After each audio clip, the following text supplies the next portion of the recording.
অনেকেই হয়তো আপনাকে তেল তালারা বলবে, তেল তালা বোঝেন না, সারা তেল তালারা। আমার এলাকার তেল তালারা গরিবের ছেলে যদি লেখাপড়া করে যতই পড়ুক ম্যাট্রিক পাস করবে না। আগে করে ম্যাট্রিক যখন পাস করে, ম্যাট্রিক পাস করলে কি হবে রে, আয়ত ফেল করবে। আয়ে যখন পাস করে, আয়ে পাস করলে লাভ আছে, বিয়ে পাস করবার পারবি না। বিয়ে যখন পাস করে তেল তালা কয় যতই পাস করুক চাকরি নেই।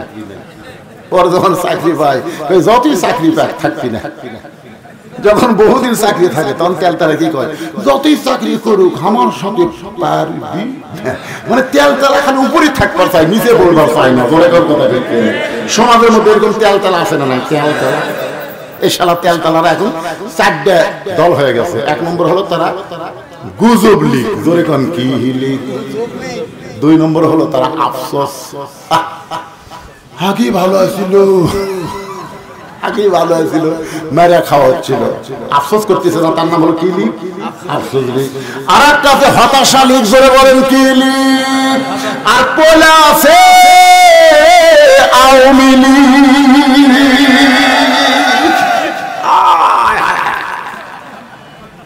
এই 3টা কিন্তু আমাদের মধ্যে আছে, গল্প করলে বোঝা যায়।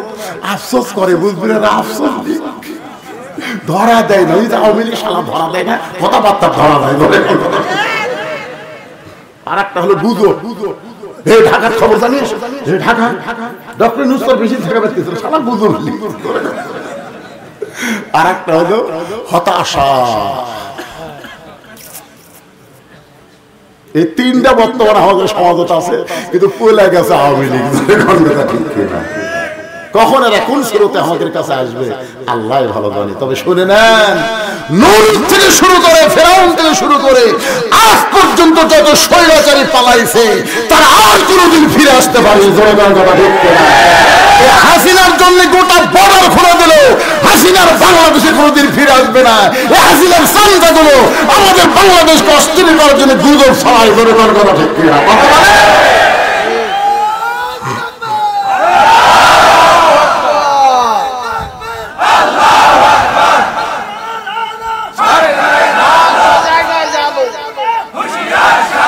আল কোরআনের আলো দাঁড়িয়ে আছে, আপনি কি তাদের চেনেন? যেই বলছে আপনি কি তাদের চেনেন, সঙ্গে সঙ্গে হযরত চুপ করছে। মারাত্মক মারিফতের কথা। যে মেয়ের আমার সঙ্গে দেখা করবার চাই দরজায় দাঁড়িয়ে আছে, আপনি কি তাদের চেনেন? আলী বলছেন ফাতেমা, এই দুনিয়াতে একজন নারীকেই চিনি, যে হলো আমার হাসান হোসেনের মা।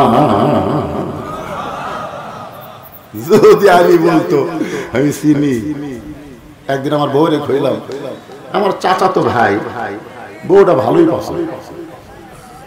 যেই বলছি বউটা ভালোই পাইছে, খুব সুন্দরী। আমার বউ কয় আপনি কবে থেকে লুচ্চা হলে? আমি কইলাম লুচ্চা মানে আপনি একজন আলিম হয়ে একজনের বউ দেখেন, আপনার লজ্জা করেন? আমি এরপর থেকে কোন মেয়েকে যদি দেখি আর বইয়ের কাছে কোনোদিন কই না, কারণ কলি ধরা খাওয়া লাগে। আমি কান ধরে তওবা করছি না, আর দেখবো না, আর দেখবই না। যদিও দেখি বইয়ের কাছে বলা যাবি। আলী বলতেছেন ফাতেমা, এই দুনিয়ার একজন মেয়েকে শুধু আমি চিনি, সে হলো আমার হাসান আর হোসেনের মা। ফাতেমা বলে, স্বামী গো, যে মেয়েরা দরজায় দাঁড়িয়ে আছে সমস্ত মেয়েরাই পর্দারিশী, কিন্তু একটা যদি বেপর্দা হয়, যে মেয়ের আমার সঙ্গে দেখা করবে সবাই পর্দারিশী, কিন্তু একজন যদি বেপর্দা হয়, বেপর্দা নারী যারা শয়তানের যানবাহন তারা। সবাই আমার সঙ্গে বলবেন, বেপর্দা নারী যারা শয়তানের যানবাহন তারা। বেপর্দা নারীর মধ্যে দিয়ে শয়তান আমাদের সমাজের মধ্যে ঢুকে যায়, আপনার বাড়ির মধ্যে ঢোকে, আপনার পরিবারের মধ্যে ঢোকে। পুরুষের মাধ্যমে শয়তান ঢোকে না, শয়তান ঢোকে নারীর মাধ্যমে। কারণ জান্নাতের মধ্যে আদম আলাইহিস সালামের কাছে শয়তান আসতে পারে নাই, শয়তান এসে হাওয়ার কাছে। জোরে কথা কন না গায়। হাওয়া বেপর্দা কি?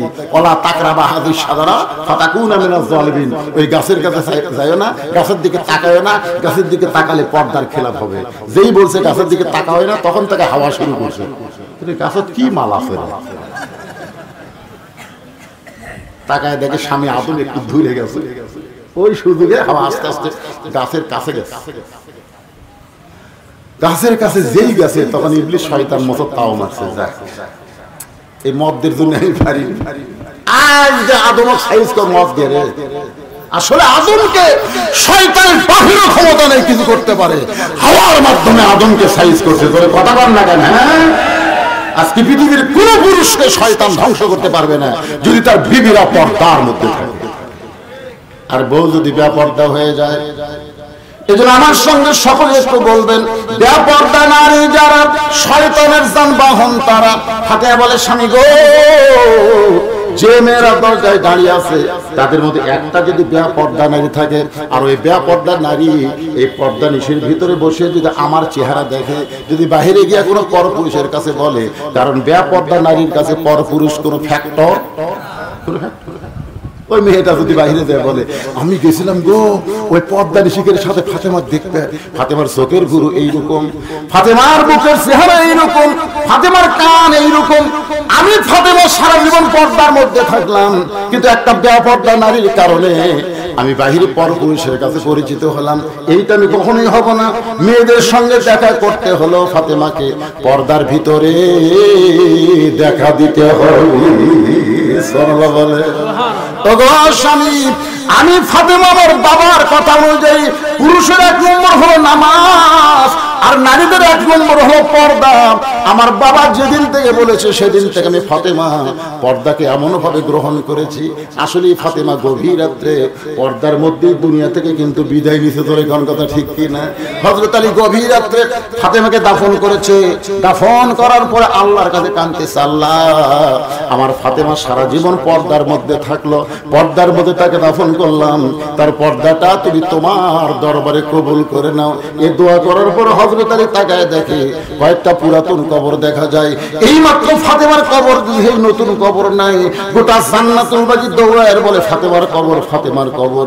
কে যেন দূর থেকে বলে আলী রে, আমার ফাতেমা পর্দা নিশি, আমি আল্লাহ জোহরা ডিগ্রি দিয়া ফাতেমার কবরটাকে কিয়ামত পর্যন্ত পর্দা করে দিয়েছি। আজকে আমার মায়েদের জন্য বললাম, মা জান্নাতে যদি আমার চান সবচাইতে ভালো আমল হলো পর্দা। পর্দাটা ঠিক রাখেন, তারপর নামাজ পড়েন, রোজা করেন, যা ইচ্ছা করেন, কিন্তু পর্দা ঠিক হওয়া লাগবে। যেরকম কথা ঠিক কিনা? আর মরদ মানুষকে আমি বলবো, যা করেন করেন, সুদ খাবেন না, ঘুষ খাবেন না, চুরি করবেন করেন, 1 নম্বর নামাজ ঠিক হওয়া লাগবে। যেরকম কথা কন না, কথা কন না, নামাজ ধরার পরে যদি ঘুষ খান, খান খান খান, পারবেন না ভাই। কারণ আল্লাহর কোরআন কি মিথ্যা? একমাত্র নামাজই পারে। আল্লাহ কয় নামাজের জোরে ফাহেশা কাজ যাবে দূরে, পাক কোরআনে রয়েছে ঘোষণা। এখন আকাম কুকাম নামাজ রোজা একসঙ্গে বাঁধিয়া বোঝা, জাহান্নামে দিয়াছো রওয়ানা। আর যখন আল্লাহর নামাজ ধরতে পারলা না, আপনারা বলেন তো আল্লাহর নামাজ পড়া আর নামাজ ধরা এই দুইটার মধ্যে তফাৎ কি? নামাজ পড়া আর ধরা বোঝেন না? বাপ নামাজ পড়ে, বেটা নামাজ পড়ে না, এটা হলো নামাজ পড়া। আর নামাজ ধরা হলো বাপও পড়ে, বেটাও পড়ে, এটা হলো নামাজ ধরা। এই জন্যে কোরআনের শাসন যখন বাংলাদেশে চালু হবে, তখন যিনি আপনাদের এমপি হবেন, এমপির মাধ্যমে প্রধানমন্ত্রী হবেন, চেয়ার পাওয়ার আগেই তার 1 নম্বর দায়িত্ব হলো আকামুস সালাত, নামাজ কায়েম করো। যেরকম ঠিক কথা বলেন না কেন? আমাদের আওয়াজ দিয়ে তো নামাজ কায়েম হবে না। 2-1টা মানুষ নামাজ পড়বি কিন্তু ধরবি না। আপনারা কি চান যে আগামীতে আমাদের বাংলাদেশে নামাজ কায়েমের বিলটা সংসদে উত্থাপন হোক? এটাকে আপনারা চান? কারা কারা চান? আল্লাহকে তো হাত দেখেন তো দেখি।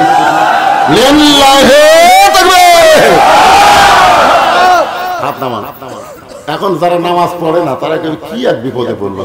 আসলে যারা নামাজ পড়ে না, দুনিয়ার সবচেয়ে নামাজই তাদেরকে কঠিন মনে হয়। দেখবেন সবই করে, নামাজত গুলি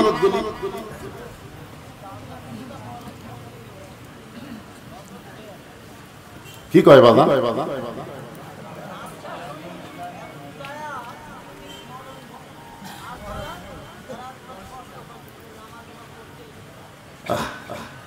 যারা নামাজ ধরেছে তাদের একটা কথা বলবো, যারা নামাজ ধরেছে তাদের একটা চরিত্রের কথা বলি। সে যদি ইচ্ছা করে কোনোদিন এশার নামাজ বাদ দেয় ঘুমাবার যায়, যতই ঘুমের ট্যাবলেট খাক আর ঘুম ধরবে না যতক্ষণ নামাজ আদায় না করবে। ধরে দেখেন নামাজ একবার ধরে দেখেন, আপনি সব ছাড়বেন কিন্তু আপনি নামাজ ছাড়তে পারবেন না। নামাজ ছাড়া আপনাকে শান্তি লাগবে। এই জন্য ও আমলুস সালেহের মধ্যে আজকে দুইটা আমলের কথা বললাম। পুরুষের জন্য 1 নম্বর হলো নামাজ, আর নারীদের জন্য 1 নম্বর হলো পর্দা। সূরা আসরের 3 নম্বর বিষয় হলো ওয়াতাসাবিল হক। ওয়াতাসাবিল হক। আচ্ছা, আপনারা এই যে ওটা বসা আছে, ছেলে ফেলে উঠতেছে, কিছু কর না কেন? কি শেষ করে দেব? আমার কথা কি শুনতে আপনাদের অসুবিধা হচ্ছে? মাইকের সাউন্ডে কান ঢুকতেছে? তো তাহলে আপনারা এরকম ব্যাসাইজ হচ্ছে মাঝে মাঝে হনকে। সূরা আসরের বিষয় কয়টা? জোরে বলেন কয়টা? 1 নম্বর হলো ঈমান, 2 নম্বর আমিলুস সালিহাত, নেক আমলের মধ্যে পুরুষের 1 নম্বর নামাজ, নারীদের 1 নম্বর পর্দা। এই দুইটা সম্পর্কে আলোচনা করে 3 নম্বর বিষয় হলো ওয়াতাওয়াসাউ বিল হক। বাংলাদেশে একটা আলেম ছিল, মস্ত বড় শাইখুল হাদিস, নাম হলো আজিজুল হক। যেটার নাম কি? ওনার এক ছেলে নাম হলো মামুনুল হক।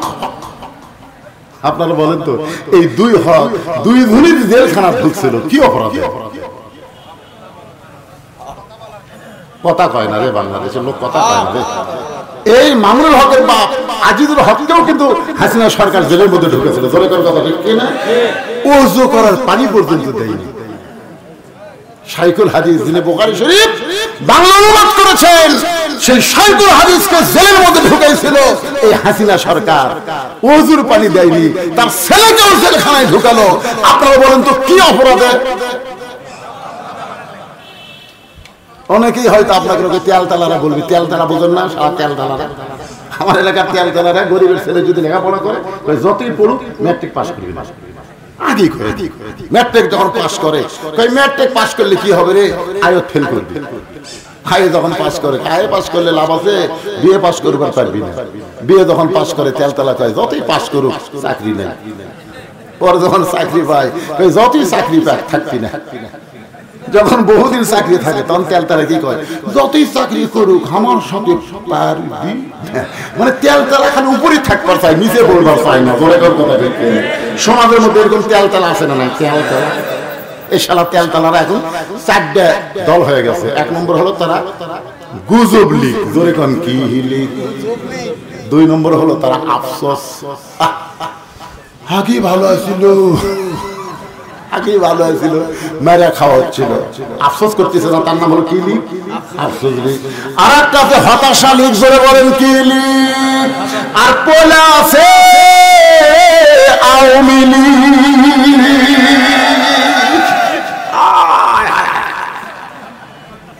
এই 3টা কিন্তু আমাদের মধ্যে আছে, গল্প করলে বোঝা যায়।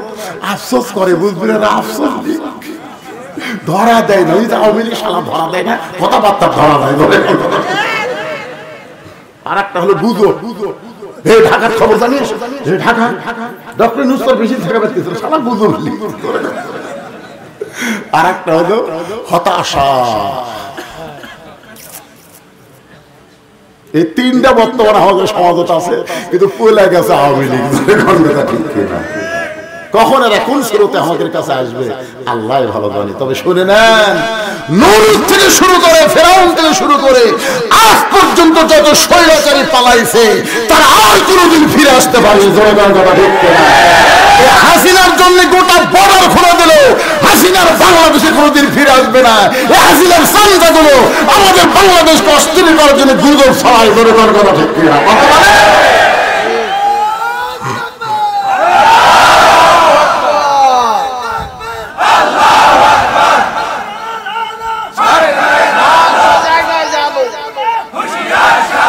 আল কোরআনের আলো, এটা ভুলে গেছেন। সব জায়গা বাড়ি, কোন জায়গা বাদ হবে না।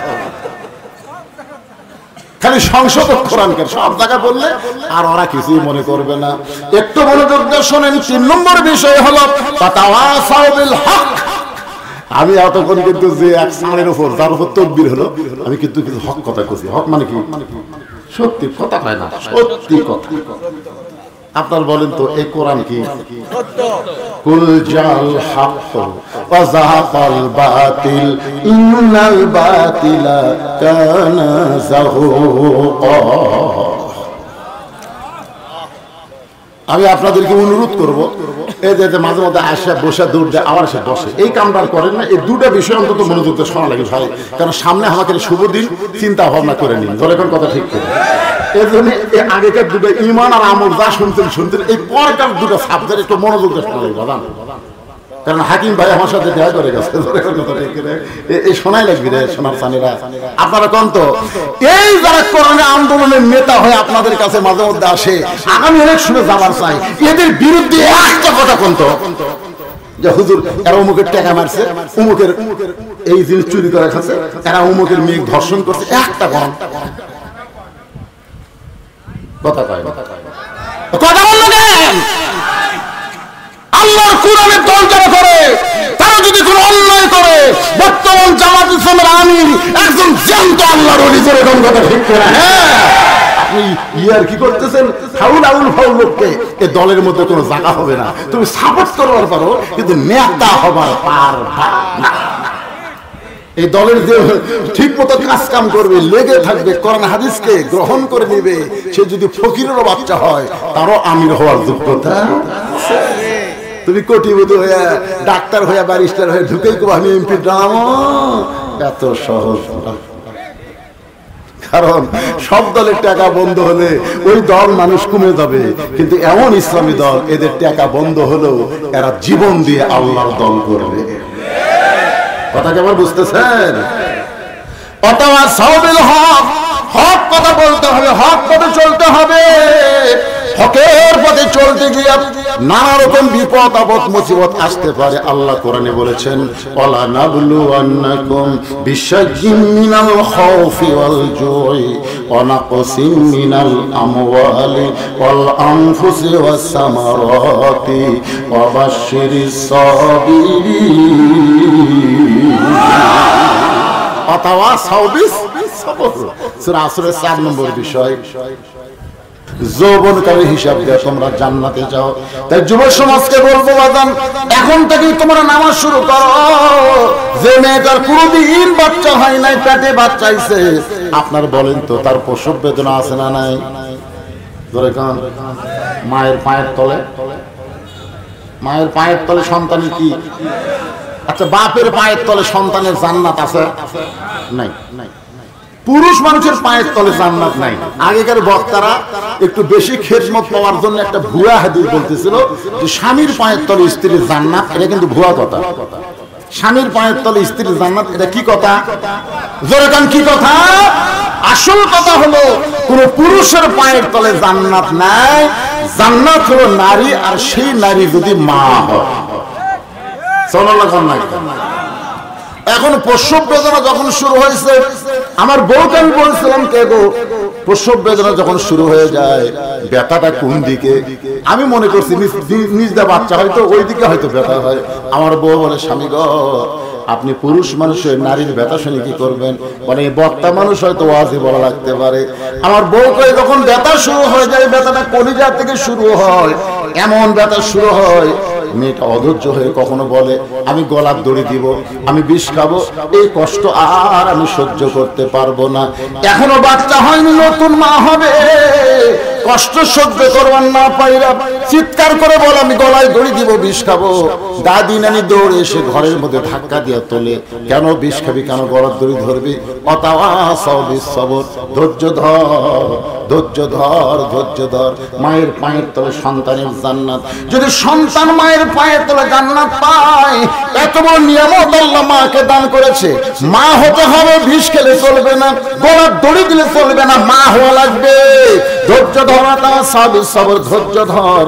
নানি আর দাদি যখন ধৈর্যের উপদেশ দেয়, এক সময় আর পারে না, চিৎকার করে, তখন মেয়েটাকে শোয়া দিয়া নরম পানির মধ্যে কাপড় ভিজায়, ওইটা কপালের উপরে দিয়া কয় ধৈর্য ধর, দাঁতের উপর দাঁত দে, দাঁতের উপর দাঁত দেয়, ইন্নাল্লাহা মা'আস সাবিরিন। কানে কানে কোরআনের আয়াত শোনাই, কানতে কানতে এক সময় দাঁতের উপর দাঁত দেয়, এদিকে ধাইমা বাচ্চা টেনে বের করতেছে। এক সময় মা বেহুশ হয়ে যায়, মায়ের পায়ের তলে সন্তানের জান্নাত পাওয়ার আশায়। মা যখন বেহুশ হয়ে গেছে, এমন সময় সন্তান মা মা ম্যা ম্যা বলে কাঁদতেছে। সন্তানকে গোসল করায়া ওই সন্তান যখন মায়ের বুকের উপরে দেয়, সন্তানের পরশে মা বেহুশ থেকে হুঁশ ফিরে পায়। হুঁশ পাওয়ার পরে মা বুঝতে পারে আমার বুকের উপরে এত রহমত, এত শান্তি থেকে তাকায় দেখে পূর্ণিমার চাঁদের মতো ফুটফুটে একটা বাচ্চা তার বুকে, পেটের বাচ্চা পেট থেকে বের করে বুকে রাখছে। মা আস্তে করে জিহ্বা বের করে ওই বাচ্চারে যখন চুমা খাবার চাই, দাদি নানি তিরস্কার করে বল, লাগতে মার বুকের উপর থেকে ফেলায় দে, এর জন্য তুই গলার দড়ি দিবার চাইছিস, এর জন্য বিষ খাবার চাইছিস, আরে চুমা খাস না। মা কান্দের বলে, দাদি রে কষ্টের পরে এমন শান্তি, কষ্টের পরে এমন শান্তি আমি বুঝতে পারি নাই দাদি, এমন শান্তি পাই আমার প্রসব বেদনার কষ্টের কথা আমার মনে নাই। আজকে আল্লাহর কোরআনকে যদি বাংলাদেশে বিজয় রূপে দেখতে চাই, বাগান্দ কোরআন বিজয় সাধারণ কোনো বিষয় না। কোরআনের পাখি আল্লামা সাইদ হুজুরকে জেলের মধ্যে হত্যা করা হয়েছে, ইসলামী আন্দোলনের কর্মীদেরকে নেতাদেরকে ফাঁসির মঞ্চে নিয়ে যাওয়া হয়েছে, অনেকের গুম করা হয়েছে, অনেকের হত্যা করা হয়েছে। শেষ পর্যন্ত 5ই আগস্ট 2000 ছাত্র জনতার জীবনের বিনিময়ে, রক্তের বিনিময়ে আমরা আবার স্বাধীনতাদের বাংলাদেশ পাইলাম। এই বাংলাদেশের স্বাধীনতা যদি আমরা ভোগ করতে চাই, মানুষের করে আইন দা ভোগ করা সম্ভব না, আমাদের আল্লাহর কোরআনের আইন লাগবে। জোরে বলেন কথা ঠিক কি না? প্রসব বেদনার কষ্ট আমাদের হয়ে গেছে, প্রসব বেদনার কষ্ট হাসিনা আমাদের দিয়ে দিছে। ধরে কোন কথা ঠিক কিনা? এখন হলো ওই বাচ্চাটা বুকের উপরে পাইছি, ওই বাচ্চাকে লালন পালন করা, ওই বাচ্চাকে লালন পালন যদি করতে চাই, একদম ঘোড়াদম আইরে আইটিয়ে নাই ভরা দিয়ে না লেগেল বোয়াল মাছে তাই না থেকে ভদর নাচে, এই বই আমরা দিব না। হযরত আলী হোসেনের হাতে যেমন আল্লাহর কোরআন দিয়েছিল, আমরা তেমন কোরআনের সমাজ করতে চাই। আল্লাহ যেন আমাদের তৌফিক দেয়। জোরে বলেন আল্লাহুম্মা আমিন। ইস্তিগফার করে আস্তাগফিরুল্লাহ আল্লাযী লা ইলাহা ইল্লা হুয়াল হাইয়ুল কাইয়্যুম ওয়া তুবু ইলাইহি। রেখা একজন মা রেখা 1000 টাকা দান করেছে। আল্লাহ মা রেখার দানকে আল্লাহ আপনি কবুল করেন। যে নিয়তে দান করেছে আল্লাহ নেক নিয়ত থেকে আশা কবুল করে। আল্লাহুম্মা আমিন। সকলে হাত তুলে আল্লাহুম্মা আমিন। আল্লাহুম্মা আনতাস সালাম ওয়া মিনকাস সালাম তাবারাকতা ইয়া যাল জালাল ওয়াল ইকরাম। আল্লাহ তোমার পাগল বান্দারা আরবের বাড়ি ঘুমকে বাদ দিয়া কোরআন হাদিসের মহব্বত কলিজার মধ্যে নিয়ে এই জান্নাতের বাগানে বসে বসে কোরআন হাদিসের আলোচনা শোনার শেষে আমি গুনাহগারের সঙ্গে রহমতের দরজায় ফকির হয়ে দোখানা হাত তুলেছি। আল্লাহ মেহেরবানি করে আজকের মাহফিল আমাদের সকলের হেদায়েতের জন্য, নাজাতের জন্য, জান্নাতের জন্য কবুল করো। এই মাহফিলের শুরু থেকে শেষ পর্যন্ত যতটুকু আলোচনা হয়েছে আল্লাহ এর মধ্যে যদি ত্রুটি হয়, ভুল হয়, মাফ করে দিও। এর জায়গা দিয়ে মঞ্জুর করো। সোনার মদিনায় নবী পাকের রওজা মুবারকে আল্লাহ তুমি কবুল করো। तमाम अंबिया केराम, असहाब केराम, ताबिन केराम, ताबिन केराम, तमाम পৃথিবীর মাটির নিচে যত মুমিন মুমিনা আছে আল্লাহ সকলের আরওয়াহ পরে হাদিয়া কবুল করো। আমরা যারা হাত তুলেছি আমাদের মধ্যে জনম দুঃখনী মা যাদের কবরে চলে গেছে, ছোট্ট একটা শব্দ হলো মা, এই নামের মধ্যে কি মধু, যাদের মা নাই তারা বুঝতেছে। এই দরদের মা যাদের কবরে গেছে আল্লাহ মেহেরবানি করে মায়ের কবরকে জান্নাতের টুকরা বানায় দাও। বাবার বাড়ি ঘর সহায় সম্পত্তি সবই আছে, আমাদের ইতিম করে থিয়া যে বাবা অন্ধকার কবরে চলে গেছে, মেহেরবানি করে বাবার কবরকে জান্নাতের টুকরা বানাও। আমাদের দাদা দাদি নানা নানা আত্মীয় স্বজন শ্বশুর শাশুড়ি যাদের কবরে গেছে আল্লাহ কবরবাসীদের মাফ করে দাও।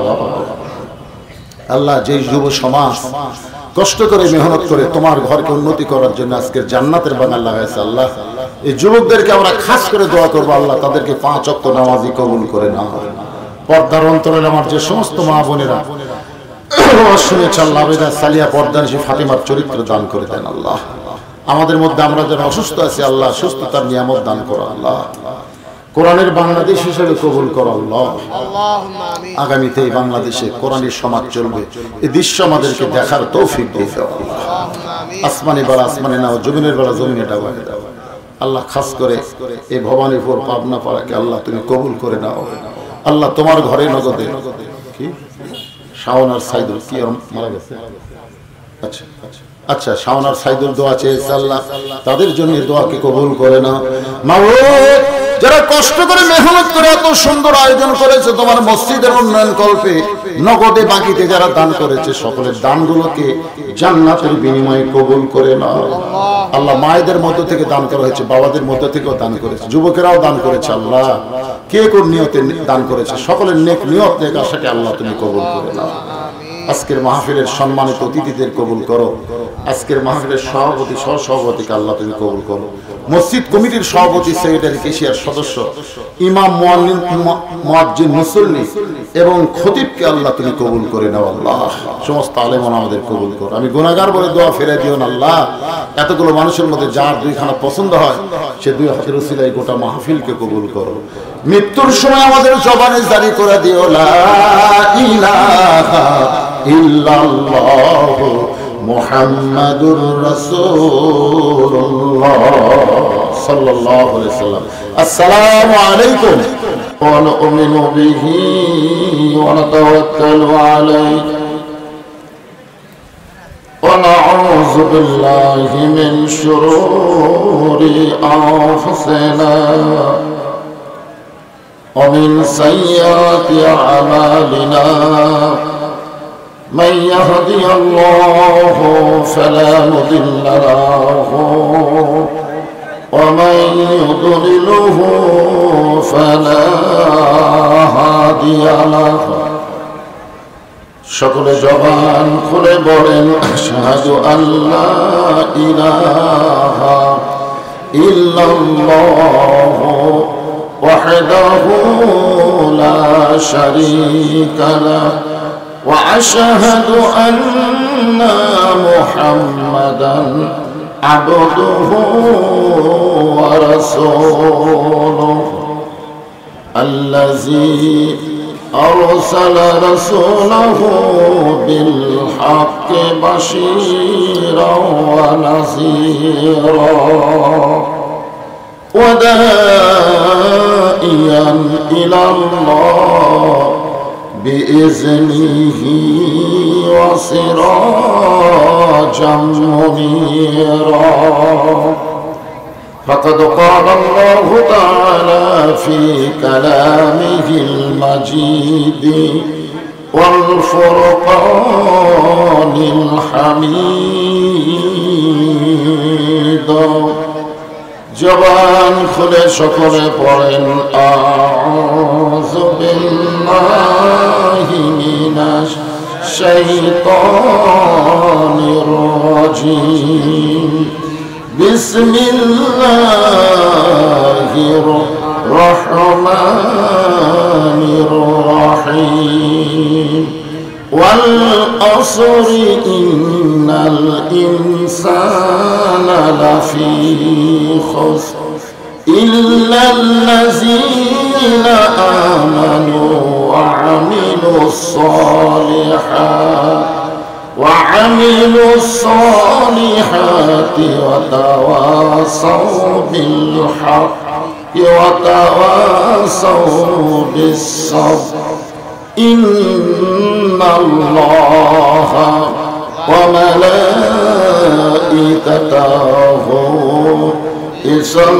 يصلون على النبي يا أيها الذين آمنوا صلوا عليه وسلموا تسليما. اللهم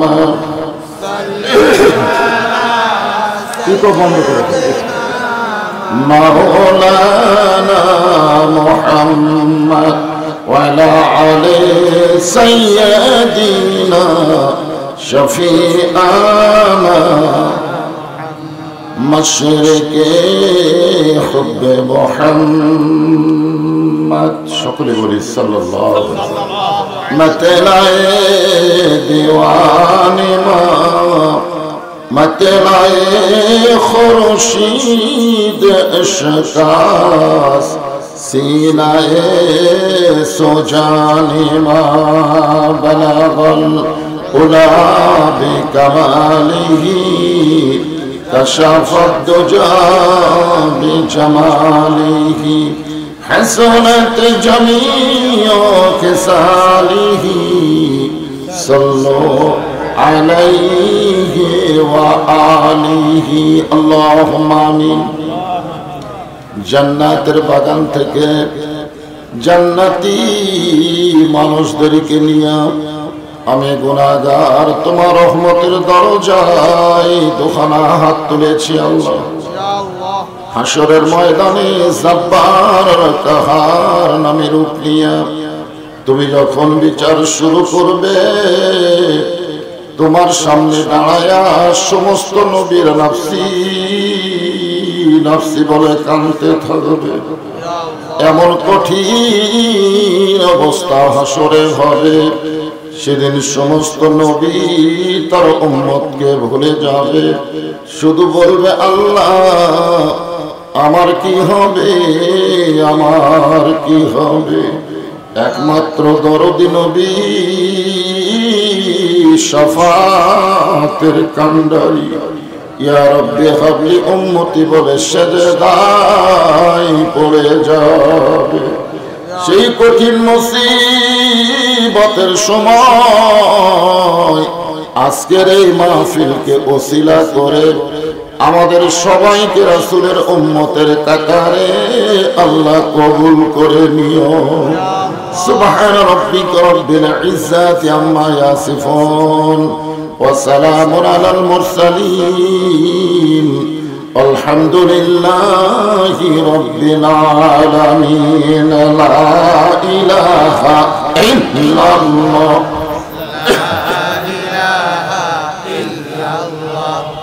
لا إله إلا الله لا إله إلا الله لا إله لا إله ইল্লাল্লাহু বলরে মুমিনগণ লা ইলাহা ইল্লাল্লাহু বলরে মুমিনগণ। এই কলেমার জন্যে নবীজি, এই কলেমার জন্যে নবীজি সহিলেন কত জ্বালাতন লা ইলাহা ইল্লাল্লাহু বলরে মুমিনগণ লা ইলাহা ইল্লাল্লাহ লা ইলাহা লা ইলাহা ইল্লাল্লাহ মুহাম্মাদুর রাসূলুল্লাহ। রাসূলের মহব্বতে জবান খুলে সমস্বরে সকলে বলি সাল্লাল্লাহু আলাইহি ওয়াসাল্লাম। ভবানীপুর পাটনাপাড়া যুব সমাজ কর্তৃক আয়োজিত জামে মসজিদের উন্নয়ন কল্পে আজকের এই তাফসীরুল কোরআন মাহফিল, আজকের এই মাহফিলে যিনি সভাপতির আসনে আল্লাহ পাক কবুল করেছেন জনাব আলহাজ মোহাম্মদ সিরাজুল ইসলাম। আজকের এই মাহফিলের সম্মানিত সভাপতিকে অন্তরের অন্তঃস্থল থেকে আমি শুভেচ্ছা জ্ঞাপন করছি। আজকের এই মাহফিলের সম্মানিত অতিথি, সম্মানিত সুধীজন, এ জাতির শ্রেষ্ঠ সন্তান আলেম ওলামা, যিনাদেরকে আল্লাহ তাআলা লক্ষ্য করে বলেছেন ইন্নামা ইয়াখশাল্লাহ মিন ইবাদিহিল উলামা। আলেমদের বহু বচন হলো উলামা। আমার সামনে আপনাদের মাঝে মাঝে যে সমস্ত আলেম ওলামা বসে আছেন, মঞ্চে ভূমিষ্ঠ আছেন মাগরিবের নামাজের পর থেকে এত রাত পর্যন্ত কোরআন হাদিসের আলোকে অত্যন্ত গুরুত্বপূর্ণ আলোচনা করে আপনাদেরকে শোনাইছেন। আলেম ওলামা সহ আজকের এই মাহফিলের বক্তাগণকে অন্তরের অন্তঃস্থল থেকে আমি শুভেচ্ছা জ্ঞাপন করছি। এই মুহূর্তে আমার সামনে যারা বসে আছে আপনারা কিন্তু গত বছর আইছিলেন, ঠিক কিনা বলেন? অথচ আমি আসতে পারিনি, আমাকে আসতে দেওয়া হয়নি। যেদিন মাহফিল সেই দিনে দুপুরবেলা আমার কাছে খবর গেল, হুজুর আপনি আসেন না, আপনি আসলে আমাদের মাহফিল করতে দিবেন। আপনার অনেকে এসেছিলেন, এসে আমাকে এখানে দেখতে পান নাই। আমি তখন থেকেই মনে মনে একটা নিয়ত করেছিলাম, যদি আল্লাহ কবুল করে হয়তো আল্লাহ তাআলা আপনাদের সঙ্গে দেখা করতেও পারে। যেরকম ঠিক কি 1 বছর পরে হলেও তো আপনাদের সঙ্গে আল্লাহ পাক আমাকে দেখা করার সুযোগ করে দিলেন। আমার সামনে যারা বসে আছেন, আশেপাশে রাস্তাঘাটে যারা দাঁড়িয়ে আছেন, সকলকেই অন্তরের অন্তঃস্থল থেকে আমি শুভেচ্ছা জ্ঞাপন করছি। আমার সম্মানিত মা বোনেরা, পর্দার অন্তরালে বসে বসে যারা আলোচনা শুনতেছেন তাদেরকে শ্রদ্ধা জ্ঞাপন করে বর্তমানে বাংলাদেশের দ্বিতীয় স্বাধীনতার পরে আপনারা সকলে কেমন আছেন? আর পাটোয়ারির খবর আছে? আর কুদ্দুসা আছে? সব চলে একটা গাছে মাটির তলে, আর একটা উপরে কোন জায়গায় পলায় আছে আল্লাহ ভালো। আমি যে পাটোয়ারিকে লক্ষ্য করে বলছি সেটা বুঝতে পারছি, ঠিক কিনা? একই পাটোয়ারি বংশে তো বহু আছে, কিন্তু কোন পাটোয়ারি কি কর? তো যেটা বলতেছিলাম যে আল্লাহ তাআলা আমাদেরকে এমন একটা স্বাধীনতা দিলেন, এই স্বাধীনতা পাওয়ার পরে বর্তমান যিনি উপদেষ্টা, 2টা নবীর নাম ধারণ করে বসে আছে। একটা হলো মুহাম্মদ আর একটা হলো ইউনুস। আমাদের নবীর নাম মুহাম্মদ, যেরকম ঠিক কিনা? আর একটা কি? ইউনুস। 2টা নবীর নাম নিয়ে বসে আছে। সাবেক প্রধানমন্ত্রীকে কে যেন বলেছিল, আপনি তো খুব বিপদে আছেন, 18 কোটি জনগণ এমন ঝাঁকি মারল, আপনি নিজের জন্মস্থান ছেড়ে মামু বাড়িতে গিয়ে পড়লেন। মামু বাড়ি। এখন তো কঠিন বিপদে আছেন, একটা দোয়া আছে বিপদের দোয়া। না না না, নাম ধরার দরকার না, কারণ নাম ধরবার গেলে ইউনুস নবীর নাম আসবে। যেরকম ঠিক কি না? তিনি ঘোষণা করেছেন যে কোরআনের মাহফিল করবা, কোন অনুমতির দরকার হবে না, কোন অনুমতি লাগবে না, কারণ কোরআনের মালিক যিনি অনুমতি দিবেন তিনি। যেরকম কথা ঠিক কিনা? গোটা পৃথিবীর মালিক কে? আর আল্লাহর দুনিয়ায় আল্লাহর কোরআনের তাফসীর হবে।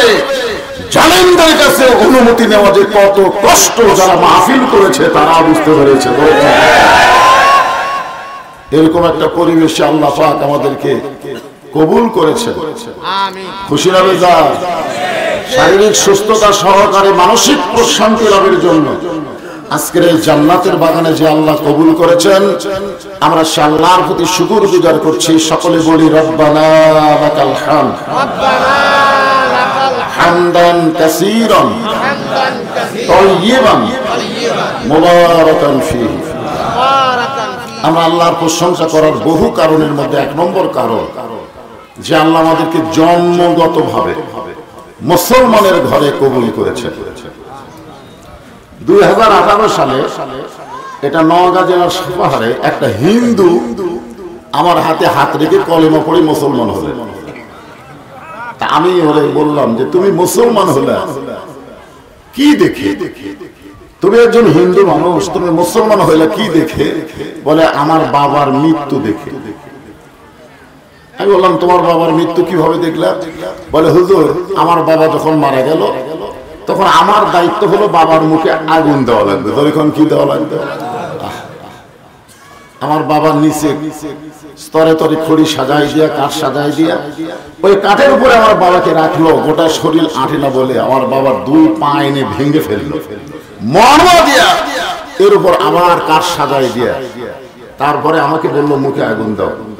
আমি যখন আগুন দিলাম, আগুন দেওয়ার পরে আমার বাবা ওই আগুনের মধ্যে খাড়া হয়ে গেল। তারপরে দেখলাম আমার প্রতিবেশীরা আমার বাবার দেহের উপর লাঠি দিয়ে বাড়ি মারলো, দেহের সমস্ত কিছু চুরমার করে দিল। এইটা দেখার পর আমি চিন্তা করলাম, মরার পরে এইরকম অবস্থা ভালো লাগলো না। আমি আপনাদের মুসলমানের একজনের মৃত্যুর পরে দেখলাম, তাকে যখন সাদা কাফনে মোড়ায়া হাজার হাজার লোকের সামনে জানাজা করলো, আমি আশ্চর্য হয়ে গেলাম। কান্দে করে নিয়ে যখন কবরের পাড়ে নিয়ে গেল, আমি হিন্দু মানুষ ভিতরে ঢুকতে পারলাম না। বাহির থেকে তাকাই দেখলাম কত সম্মানের সাথে তাকে কবরের ঘরে নামায় দিল। এইটা দেখার পরে যে মুসলমান মরার পরে এত সম্মান করা হয়, সেই ইসলাম ছেড়ে আমি হিন্দু ধর্মে থাকতে পারি না। আমি মুসলমান হয়ে গেলাম। আপনারা জানেন, আল্লাহ পাক আমাদেরকে কোনো হিন্দুর ঘরে, বৌদ্ধর ঘরে, খ্রিস্টানদের ঘরে না পাঠায় সরাসরি মুসলমানের ঘরে আল্লাহ আমাদের কবুল করেছেন। অন্য ধর্ম থেকে এসে ইসলাম ধর্ম গ্রহণ করা কি সহজ? যখন সহজ, যার প্রমাণ হলো নবীর চাচা আবু তালেব। নবীর চাচা আবু তালেব দুনিয়া থেকে যখন বিদায় নিচ্ছেন, আল্লাহ রাসূল বললেন, চাচা মরি যখন যাচ্ছেন খালি একটাবার কলেমা পড়ে মুসলমান হয়ে যাবে। চাচা বললেন, বাবা মরি যখন যাব বাপ দাদার ধর্ম ত্যাগ করবো না। এ কথার দ্বারা বোঝা গেল, আল্লাহ যদি না চায় অন্য ধর্ম থেকে মুসলমান হওয়া খুব কঠিন। ঠিক কিনা? আপনারা বলেন তো, আল্লাহ আমাদেরকে চাইছেই বলে মুসলমানের ঘরে আমাদের কবুল করেছে। এই রুহের জগৎ, এই দুনিয়াতে আসার আগে আমাদের আর একটা জগৎ ছিল, সে জগতের নাম হলো আলমে আরওয়াহ, রুহের জগৎ। এই রুহের জগতের মধ্যে আল্লাহ আমাদেরকে এত দয়া করলেন যে আমাদের হিন্দু বৌদ্ধ খ্রিস্টানদের ঘরে না পাঠায় সরাসরি আমার বাবার মাধ্যমে, আমার মায়ের রেহেমে মুসলমানের ঘরে কবুল করলেন। সুবহানাল্লাহ বলতেছেন না? غير الإسلام دينا فلن يقبل منه। এই আয়াতে কারীম যখন তেলাওয়াত করি তখনই তো আশ্চর্য হয়ে যায় যে আল্লাহ ইচ্ছা করলে আমাকে হিন্দুর ঘরে পাঠাবার পারতো, বৌদ্ধর ঘরে পাঠাবার পারতো, ইহুদির ঘরে পাঠাবার পারতো, কিন্তু আল্লাহ ইচ্ছা করেছে আমাকে মুসলমানের ঘরে পাঠাইয়া দিছে। কারণ পৃথিবীতে যত ধর্মই থাক, কোন ধর্ম ধর্ম না, ধর্ম কিন্তু একটাই। কথা কয় না, ধর্ম কয়টা? একটা। সেটা কি ধর্ম? ইসলাম ধর্ম। এটা কি আমার কথা না আল্লাহর কথা? আল্লাহর কথা। আল্লাহ বলতেছেন, ইসলাম ছাড়া অন্য কোন ধর্ম কেউ যদি গ্রহণ করে, লা ইউকবালু মিনহু, সেইটা কবুল করা হবে না। কেবলমাত্র কবুলযোগ্য একমাত্র ধর্মের নাম কি? ইসলাম। ইন্নাদ দীনা ইনদাল্লাহিল ইসলাম। আল্লাহ তাআলা আমাদের মুসলমানের মধ্যে কবুল করেছে, তাও আবার জন্মসূত্রে। ধরে কোন সুবহানাল্লাহ। সুবহানাল্লাহ। আল্লাহর প্রশংসা করার কারণ হলো আল্লাহ আমাদেরকে এমন একটা নবীর উম্মত হিসেবে কবুল করেছেন। ভাগ্য ভালো বলেই আমরা বিশ্ব নবীর উম্মত। ঠিক কিনা বলেন?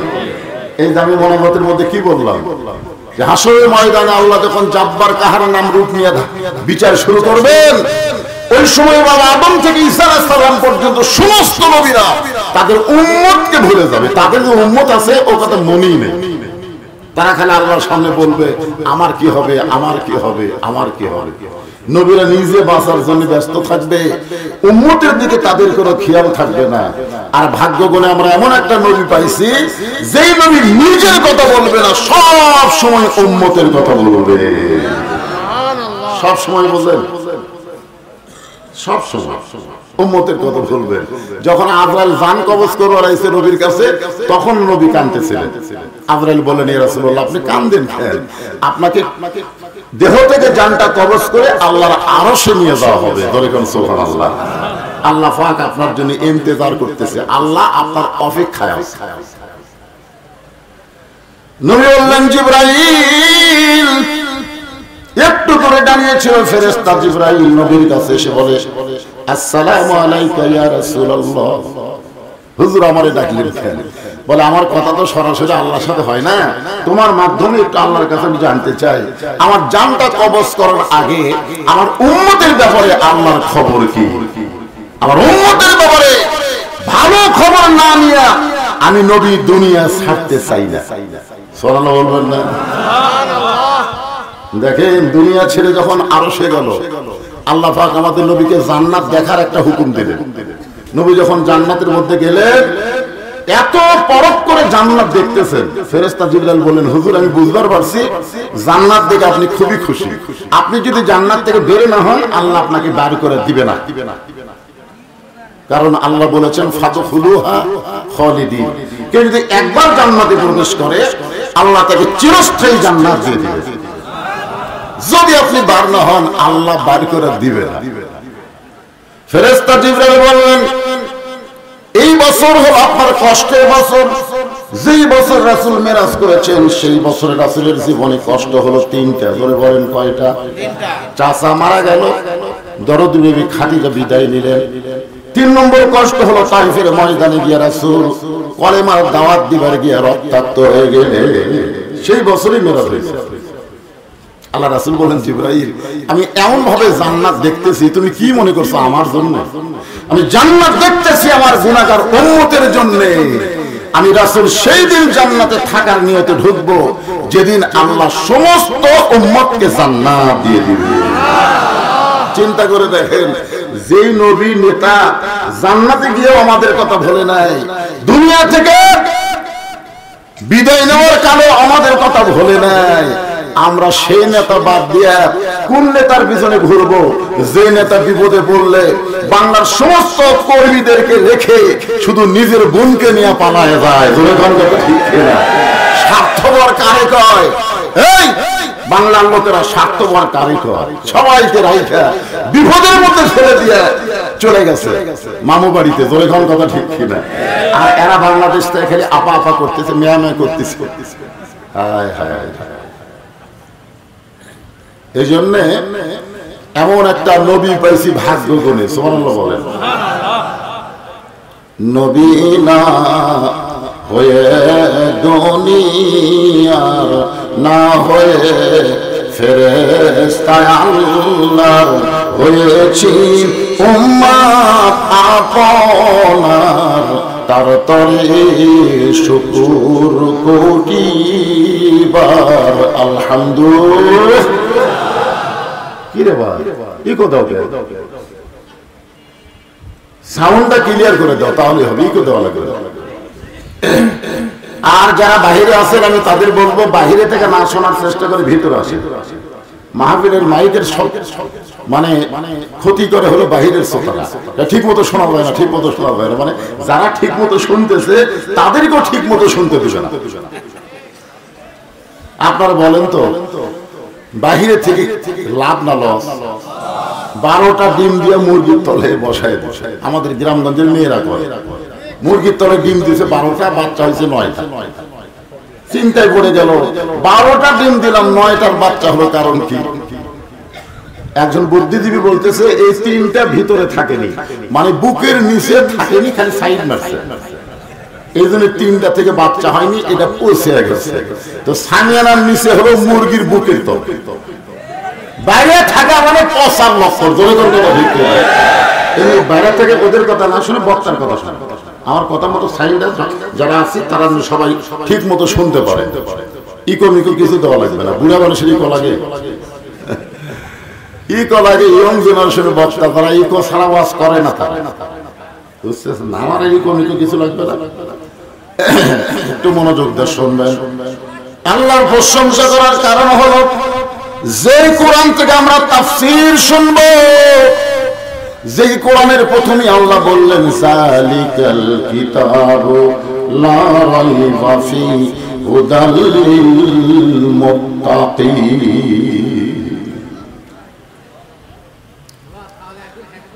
কোরআনের আয়াত তেলাওয়াত করলে ঈমান বাড়ে না কমে? তোমরা আপনারা যখন কোরআন তেলাওয়াত করলাম চুপ করে আছেন, আলহামদুলিল্লাহ। আল্লাহ বলেছেন ওয়াইজা কুরিয়াল কোরআনু ফাসতামিউ লাহু ওয়া আনসিতু লাআল্লাকুম তুরহামুন। কোরআন যখন কোনো তেলাওয়াত করে তখন তোমরা চুপ থেকে ওরা শ্রবণ করো, চুপ থাকো। কিন্তু যখনই তেলাওয়াত শেষ হবে, ওয়াইদা তুলিয়াত আলাইহিম আয়াতুহু জাদাতুহুম ঈমানান, কোরআনের তেলাওয়াত শুনে ঈমান বাড়ার কারণে তোমরা আল্লাহু আকবার তাকবীর দিয়ে আল্লাহকে সুস্বাগতম জানাও, বলে সুবহানাল্লাহ। আল্লাহ, আল্লাহর সাথে আল্লাহু আকবার, আল্লাহু মহান। যখনই কোরআন তেলাওয়াত শেষ হবে সকলেই বলবেন কি? আল্লাহু আকবার। তাহলে আল্লাহ কোরআনের প্রথমে বললেন এমন একটা কিতাব যেই কিতাবের মধ্যে কোনো সন্দেহ নাই, হুদাল লিল মুত্তাকিন, কেবলমাত্র মুত্তাকিরা আল্লাহ কোরআন থেকে হেদায়েত পায়। পাইকারি হারে কিন্তু সবাই না।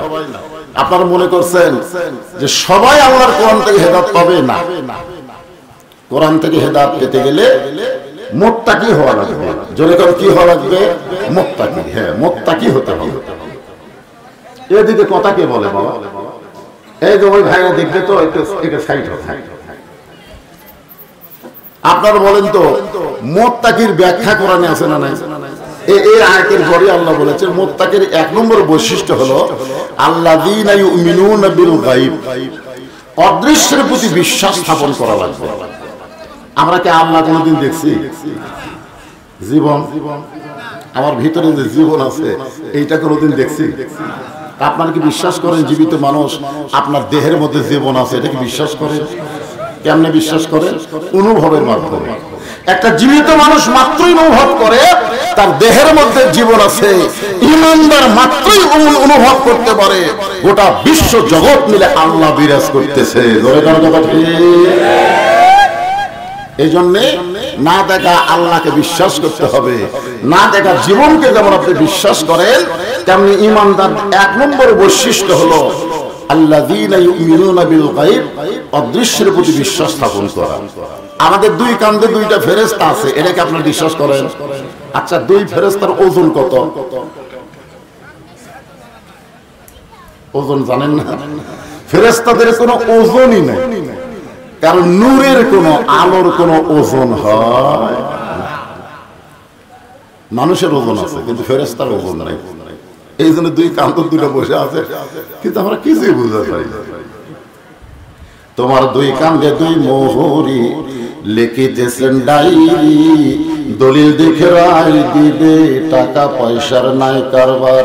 আছেন আমার মুক্তার, আছেন আমার বারিস্টার, সেই বিচারের হাইকোর্টেতে তিনি আমায় করবেন পার। আমি পাপী, তিনি জামিনদার। মনের ঘরে তালা দিয়া চাবি নিয়া আছেন সাই, আমি অধম শব্দ কি তার হুকুম ছাড়া বাইরে যাই, হুকুম ছাড়া বাইরে যাই। মনরে পাড়া পারে থাকলে তারা সঙ্গে নিয়ে গাড়ি ভাড়া, জবাবদিহি করতে হবে ধরলে টিকিট কালেক্টর। আমি পাপী, তিনি জামিনদার। সকলে বলে আলহামদুলিল্লাহ। আমি যে গানটা গাইলাম, গানটা হলো আল্লাহর কোরআনেরই গান। আপনার বুঝতে পারছেন? মনের ঘরে তালা দিয়া চাবি নিয়ে আছেন সাই, মানে কে? আল্লাহ। আমি অধম শব্দ কি তার হুকুম ছাড়া বাইরে যাই। যে মানুষকে আল্লাহ তাআলা অত্যন্ত মহব্বত করে সৃষ্টি করলেন, যেখানে মানুষের কথা আল্লাহ বলবেন তার আগে আল্লাহ 4টা শপথ করছেন। ধরে কোন কয়টা? সূরা 3 পড়ে দেখেন। 1 নম্বর শপথ হলো তিন, 2 নম্বর হলো জাইতুন, 3 নম্বর অতুর সিনিন, 4 নম্বর হলো ওয়াহাজাল বালাদিল আমিন। 4টা শপথ করার পর আল্লাহ বললেন লাকাদ খালাকনাল ইনসানা ফি আহসানি তাকবীর। কি বুঝলেন? মানুষকে সর্বোত্তম আকৃতি দিয়ে আল্লাহ সৃষ্টি করেছে, বলেন সুবহানাল্লাহ। আজকে সূরা আসরের মধ্যে এই মানুষ সম্পর্কে আল্লাহ বলতেছেন ওয়াল আসর, আসরের শপথ, সময়ের শপথ করে আমি বলতেছি ইন্নাল ইনসানা লাফি খুসর, নিশ্চয়ই মানুষগুলো ক্ষতির ভিতরে। আপনারা বলেন তো, যে আল্লাহ মানুষকে এত আদর করে তৈরি করলেন, সে আল্লাহ মানুষকে ক্ষতির মধ্যে ফালাতে চায়, যখন চায় তাহলে সবাই একটু কবুল করবা, যুবকেরা তোমরা একটু গলা ছাড়া দিবা। আদর করে মানুষ আল্লাহ বানায়া কেমনি দিবেন ক্ষতির মধ্যে ফেলিয়া। কত আদর করছে দেখছেন। আদম আলাইহিস সালামকে আল্লাহ তৈরি করার পরে কি বললেন, রে ফেরেশতারা যদি দেখবার চাও এক নজর দেখে যাও। সমস্ত ফেরেশতা হযরত আদমকে দেখার জন্য ভিড় করলেন। ফেরেশতাদের সংখ্যা কম না বেশি? কত বেশি? এখানে যত মানুষ আমরা বসে আছি আমাদের সকলের সঙ্গে দুটা করে আছে না নাই? তাহলে বোঝা গেল আমরা যা আছি আপাতত আমাদের কাছের ফেরেশতার হিসাবে আমাদের ডবল। তারপরে এই যে সামিয়ানা দেখতেছেন, এই সামিয়ানার উপর থেকে আসমান পর্যন্ত লক্ষ লক্ষ ফেরেশতা সারিবদ্ধভাবে দাঁড়ায় আছে। ততক্ষণ পর্যন্ত ফেরেশতারা থাকবে যতক্ষণ আজকের মাহফিলের মোনাজাত না হবে। তাহলে ফেরেশতাদের সংখ্যা কম না বেশি? কোটি কোটি ফেরেশতা আদমকে দেখার জন্য ভিড় করলেন। এত ফেরেশতার ভিড়, খালি একজনের কান্দের উপর আরেকজন লাফ দেওয়াতে শুধু আদমকে দেখার জন্য। আল্লাহ বললেন, ফেরেশতা এইভাবে আদমকে দেখা যাবে না, আদিমকে দেখতে গেলে তোমাদেরকে তাওয়াফ করা লাগবে। ঘুরে ঘুরে আমার আদমকে তাকায়া দেখো, জোরে করে সুবহানাল্লাহ। সমস্ত ফেরেশতা ঘুরে ঘুরে যখন আদমকে দেখা শেষ করলেন, এমন সময় আল্লাহ বলেন, ফেরেশতা আমার আদমকে তোমাদের কেমন লাগে? ফেরেশতা বলতেছে, আল্লাহ আপনার মতোই লাগতেছে। জোরে করে সুবহানাল্লাহ। আপনার মতের চেহারাই না, নিজে পছন্দ করে আদমকে তৈরি করেছে। জোরে করে সুবহানাল্লাহ। আল্লাহ বললেন, ফেরেশতা সেজদা করবা কাকে? বলে আপনাকে। বলে এই মুহূর্তে ঘোষণা হলো, উসজুদু লি আদামা, আদমকে সেজদা করো। সমস্ত ফেরেশতা আদমকে সেজদা করবেন, কারণ হুকুম করছেন কে? আরো জোরে বলেন। কিন্তু ফেরেশতার মধ্যে একজন, ওই কিন্তু ফেরেশতা না। আজাজিল কিন্তু ফেরেশতা না, নাম ঠিকই আছে। জিবরাইল, ইসরাফিল, মিকাইল, আজরাইল, আজাজিল। কি কোন দেখতে একই লাগতেছে না? কিন্তু আসলে কি আজাজিল ফেরেশতা? ওই জিনের ভিতরে একজন পড়ে পাওয়া সন্তান, পুড়ে পাওয়া সন্তানকে লালন পালন করে বড় করেছে ফেরেশতারা। এত ইবাদত করেছে, পৃথিবীর এমন কোন জায়গা নাই যে জায়গায় শয়তানি সেজদা করেনি। আপনারা বলেন তো, যখন আজাজিল সেজদা করছে আল্লাহকে, তখন কি শয়তান ছিল? অনেক ফকিরেরা কয় না, সেজদা দেব কোন জায়গায়? সব জায়গায় শয়তান সেজদা দিছে। আপনারা কোন তো শয়তান সেজদা দিছে শয়তান হওয়ার আগে না পরে? পরে একটা সেজদাও দেয়। যারা আজকে সেজদার নামে এরকম মারিফতের গান গায়, তারা পুরোপুরি শয়তান। ধরে জন্মটা ঠিক না? আল্লাহ কোরআনে বলেছেন, সেজদার দ্বারাই বান্দা আল্লাহ নৈকট্য হাসিল করে। আর সেই নামাজের ব্যাপারে এই মারিফতের ভণ্ডরা কি বলে? আগে করো রে মন আখেরের কাজ, ধ্যান যোগে হয় দিলের নামাজ। ও তোমার পাঞ্জে গানা, নামাজ পড়া লাগবে না। কি নামাজ পড়া লাগবে? এরকম ভণ্ড আছে না নাই? জোরে করে আছে না নাই? আল্লাহর কোরআন যেদিন বাংলাদেশ চলবে, বাংলার জমিনে তখন কোনো ভণ্ড পাওয়া যাবে না। আমরা স্বাধীনতার পর থেকে বহু দেখলাম, আমি জন্মর করে দেখলাম বাপের দেশ। যেরকম কিছুদিন আগে করেছিল আমার বাপের দেশ, জোরে খান জোরে ঠিক কিনা? বাপের দেশ, আমার দেশ। স্বাধীনতার পরে দেখলাম বাবা চালালো, যাই চালাক, তখন খুব একটা বুঝিনি, ছোট ছিলাম তো। ৭৫-এর স্পট পরিবর্তন হওয়ার পরে আমরা দেখলাম শহীদ জিয়ার শাসন। ঠিক কিনা বলে? আজকে যে বিএনপি ভাইরা বিএনপি করতেছে, তার শহীদ যে আদর্শ যদি গ্রহণ করে, শহীদ জি একজন খাঁটি মুসলমান ছিলেন। সংবিধানে যখন বিসমিল্লাহ ছিল না, শহীদ জি এই বিসমিল্লাহ শুরু করেছে। বলে কথা ঠিক কিনা? কিন্তু এখন ফখরুলের বিএনপি হয়ে গেছে তো সমস্যা পড়ে গেছে। যখন ইঞ্জিনিয়ার মাহমুদের নাম শুনছেন, চিটাঙ্গের এক নেতা, যখন সালাউদ্দিন কাদের চৌধুরীর সন্তান হুম্মাম কাদের চৌধুরী হাজার হাজার বিএনপির সামনে হঠাৎ বলল নারায়ে তাকবীর, তখন সামনের বিএনপি কর্মীরা আর বিএনপির কথা মনে আছে, নারায়ে তাকবীর শুনলে বিএনপি মনে থাকবে। আল্লাহু আকবার যেই মেরা দিয়েছে, সাংবাদিক ইঞ্জিনিয়ার মাহমুদের কাছে গিয়ে বলতেছে ভাই খবর কি? বলে এটা তো হামাকের তাকবীর না, এটা কে হামাকের দলের না। দেখছেন কি বলতেছে, এটা আমাকে দলের না। আরে বিজ্জাত, তুই জন্মানোর সঙ্গে সঙ্গে তোর ডান কানে আজান বাম কানে আকামত দেওয়া হয়েছে, ধরে কোন কথা ঠিক কি না? মরার সঙ্গে সঙ্গে তোর লাশ সামনে নিয়ে ইমাম সাহেব জানাজায় আল্লাহু আকবার বলে শুরু করবে। আর আল্লাহু আকবার আমাকে নেবে কোন দলে?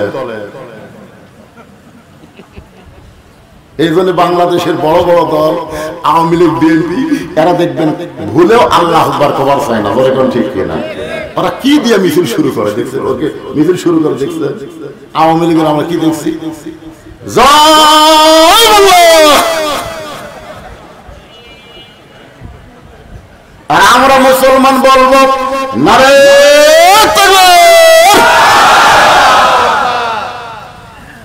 আল্লাহর বান্দার একটু মনোযোগ দিবেন। মুসলমান যারা হব সমস্ত মুসলমান এই তাকবীর দেব, এখানে কোনো দলের কথা বলবো না। দলের দিকে খেয়াল করলে ঈমান থাকবে না। দল বলো না আল্লাহ বলো? মাশাআল্লাহ। এই দিকে খেয়াল করে যখন তাকবীর দেওয়া লাগে আল্লাহু আকবার বলবেন, শয়তান বেজার হয়। এটা এমন একটা ইবাদত যে শয়তান আল্লাহু আকবার শুনি খুব জোরে হলে এত জোরে দৌড় দেয়, রাসূল বলেছেন ওর পিছন দিকটা বাতাস বের হয়, বাতাস। তাহলে কি জিনিস এইটা বুঝবে? শয়তান তাড়ানোর এক নম্বর অস্ত্র হলো তাকবীর। এক নম্বর অস্ত্রের নাম কি? তাকবীর। ফিলিস্তিনের মুসলমানেরা তাকবীর দিয়ে ইসরায়েলের সৈন্যের দিকে পাথর নিক্ষেপ করে, জনগণ কথা ঠিক। আল্লাহ ফেরেশতারা বলে আল্লাহ তুমি ইচ্ছা করলে ছোট বাচ্চার পাথর অ্যাটম বানায় ইসরায়েল ইহুদির গায়ে লাগাতে পারো। আল্লাহ বলে না, আমি মুসলমানের পাথর ইসরায়েলকে লাগাবো না, ইসরায়েলের দুইটা মুসলমানকে ঝাঁঝরা করে দিব। দুনিয়া মুসলমানের জন্য না, এদের জন্য বহুদিন ধরে আমি জান্নাত সাজায় রাখছি। দুনিয়া ছাড়বে আর জান্নাতে চলে আসবে। আদর করে মানুষ আল্লাহ বানায়া কেমনি দিবেন ক্ষতির মধ্যে ফেলিয়া। সবাই বলতেছেন না, সূরা আসরের তাফসীর শুনবার গেলে গজলটা একটু সুন্দর করে গাওয়া লাগবে। সবাই বলেন আদর করে মানুষ আল্লাহ বানায়া কেমনি দিবেন জাহান্নামে ফেলিয়া। আল্লাহ মানুষকে এত ভালোবাসে যে ভালোবাসার কারণে বললেন ইল্লাল্লাযীনা আমানু ওয়া আমিলুস সালিহাতি ওয়া তাওয়াসাউ বিল হাক্কি ওয়া তাওয়াসাউ বিস সবর। এখানে চারটা বিষয় ওয়াজ হবে। কয় বিষয়? হ্যাঁ, আপনারা চারটা বিষয়ের দিকে খেয়াল করবেন। খুব লম্বা ওয়াজ হবে না। আর এই যে ছেলে বেলে যে কিশোর গ্যাং ওদের দুটো ঘুরতেছে, এরা যা নষ্ট হবে ভাই। দুনিয়ার কোন ওষুধ দিয়ে এদেরকে ভালো করা যাবে না। বাপ মা যদি কিছু বলে চোখ লাটার মতো করে চায় থাকে, পিটন দিলেও এই শালারা লড়ে না। এত বদমাইশ হয়ে গেছে।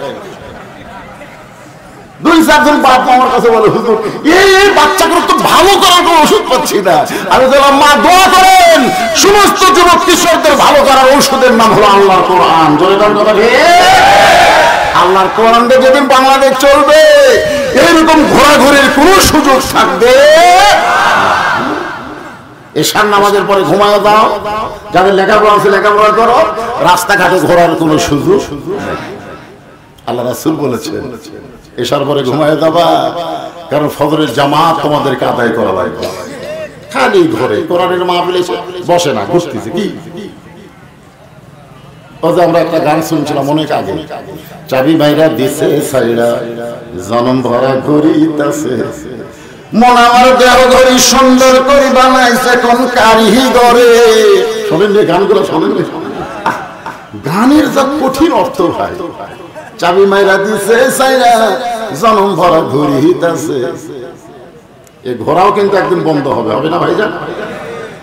এখানে চারটে বিষয় সম্পর্কে আলোচনা করা হবে। এক নম্বর বিষয়ের নাম হলো ঈমান। জোরে বলেন, এক নম্বর বিষয় কি?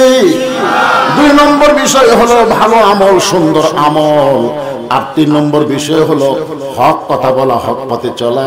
আর চার নম্বর বিষয় হলো হক পথে চলতে গিয়ে বলতে গিয়ে যত বিপদ আপদ আসবে, ওই বিপদের মধ্যে ধৈর্য ধারণের শিক্ষা নিতে হবে।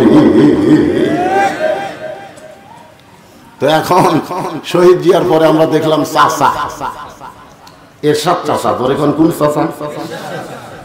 বর্তমান জাতীয় পার্টির অবস্থা খুবই খারাপ। কেন্দ্রীয় অফিস আগুন দিয়ে পুড়ে দিছে। এরশাদ চাচার ভাই কি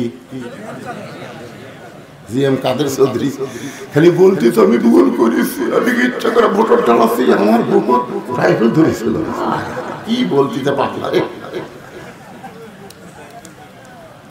কারণ ছাত্র জনতা বলেছে শুধু আওয়ামী লীগকে নিষিদ্ধ করলে হবে না, আওয়ামী লীগের সহযোগিতা দল যত ছিল সব দলগুলোকে নিষিদ্ধ করা লাগবে। তোর কোন কথা লিখে না, ওর মাথা ঘুরে গেছে, পাগলার মাথা ঘুরে গেছে।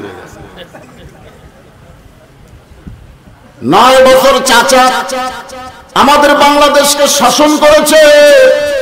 সবাই আমরা বলি স্বৈরাচার। চাচার সময় আমরা 3টা জিনিস পাইছি। এক নম্বর হলো রবিবার সরকারি ছুটি ছিল। রবিবার হলো হিন্দুদের খ্রিস্টানদের বড় দিন, রবিবার হলো খ্রিস্টানদের পবিত্র দিন। সেই পবিত্র দিনে ছুটি ছিল, কারণ বাংলাদেশ একসময় ইংরেজদের অধীনে ছিল। ঠিক কিনা? তারপরে বাংলাদেশ আবার পাকিস্তানের অধীনে চলে গেল, তারপরেও বাংলাদেশ স্বাধীন হলো। কিন্তু ওই খ্রিস্টানকে রবিবার আর বাদ কেউ দিবার পারে না। এরশাদ চাচাই সর্বপ্রথম বলল মুসলমানদের জন্য খ্রিস্টানদের রবিবার ছুটি হবে না, মুসলমানের ভালো দিন বড় দিন হলো জুমার দিন। ঠিক কিনা? জুমার দিন হলো গরিবদের আনন্দের দিন, ঈদের দিন। তাই তিনি শুক্রবারকে সরকারি ছুটি ঘোষণা করলেন। আমেরিকা বলল এরশাদ সাহেব আমাদের রবিবারকে বাদ দিয়ে যদি মুসলমানের শুক্রবার দিন ছুটি ঘোষণা করেন, আমাদের সাহায্য আমরা বন্ধ করে দেব। এরশাদ হাত তুলে বললেন তোমাদের সব সাহায্য বন্ধ হলেও আমার আল্লাহর সাহায্য চালু থাকবে। আপনারা বলেন স্বৈরাচারী হোক আর যাই হোক, এরশাদ চাচার 9 বছর সময়ে আমরা তো মজা মারছি ভাই। মজা মারেন, সব জিনিসের দাম কম, মসজিদের কোনো কারেন্ট বিল দেওয়া লাগেনি, মাদ্রাসার কোনো কারেন্ট বিল এরশাদ চাচা নেয়নি। কামটা কি ভালো করছে না খারাপ করছে? কথা কথা। 2 নম্বর হলো রাষ্ট্র ধর্ম ইসলাম ঘোষণা করেছে, ইসলামকে রাষ্ট্র ধর্ম ঘোষণা করেছে। এরশাদ চাচার 9 বছর পর আমরা আবার দেখলাম ভাবির শাসন। ভাবি বুঝেন না? বগুড়া জেলার ভাবির শাসন দেখলাম, তারপর আবার দেখলাম বেটির শাসন, তারপরে ভাবির শাসন, তারপরে ভোট পাক বা না পাক বেটি শাসন করছে। এ পর্যন্ত 54 বছর আমাদের দেখা শেষ। আর সূরা আসরের মাধ্যমে আমরা দেখতে চাই আগামীতে আল্লাহর কোরআনের বাংলা। আপনাদের মন কি দেখবার চায় না? খালি ওয়াজ শুনবার মন চায়। কোরআনের ওয়াজ শুনতে আবু জেহেল শুনছে, তো আবু জেহেলের মতন এত ভালো শ্রোতা আপনারা হওয়ার পারেননি। তো আপনাকে বসবার না দিলে আপনার আসেন। আর আবু জেহেল বসার চান্স আছে? নবীর সামনে বসে করে আবু জেহেল কোরআন তেলাওয়াত শুনছে, চোরের মতন পিছন দিক থেকে শোনা।